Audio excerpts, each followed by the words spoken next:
Chance পাওয়ার ক্ষেত্রে তার অন্যতম জায়গা থাকবে যদি কম ভুল করে থাকে বা সময়টা ইউটিলাইজ করতে পারে সেই চান্স পাবে, এটা সত্য কথা। যদি পরিশ্রম করে থাকে সর্বোচ্চ পরিমাণে, আর উপর আল্লাহ তাআলা যদি নিয়তি বা ভাগ্য থাকে তাহলে অবশ্যই সে সফলতা অর্জন করতে পারবে। কিন্তু আপনার দেখা মতে সব থেকে বেশি ভুল কি করে এই টাইমে স্টুডেন্টরা? দুটো ভুল করে, এক হচ্ছে সব পড়তে যায়, আর দুই হচ্ছে 100তে 100 পেতে যায়।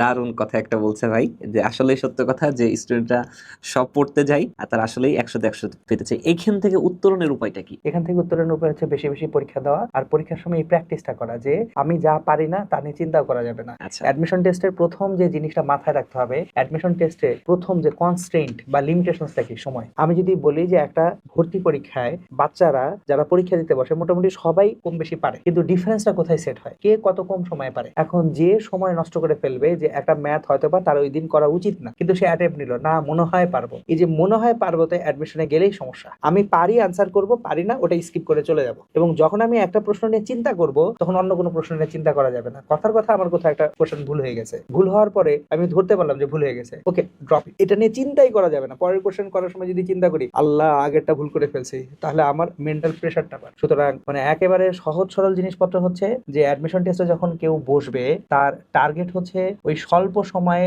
কত ম্যাক্সিমাম আউটকাম দেওয়া যায়। আচ্ছা। তার টার্গেট এইটা না সবকিছু অ্যান্সার করতে হবে, কমন পড়তে হবে, এটা টার্গেট না। টার্গেট হচ্ছে ওই সময়টুকু, তার সময়, ওই সময়ের মধ্যে সে সর্বোচ্চ কত পেতে পারে।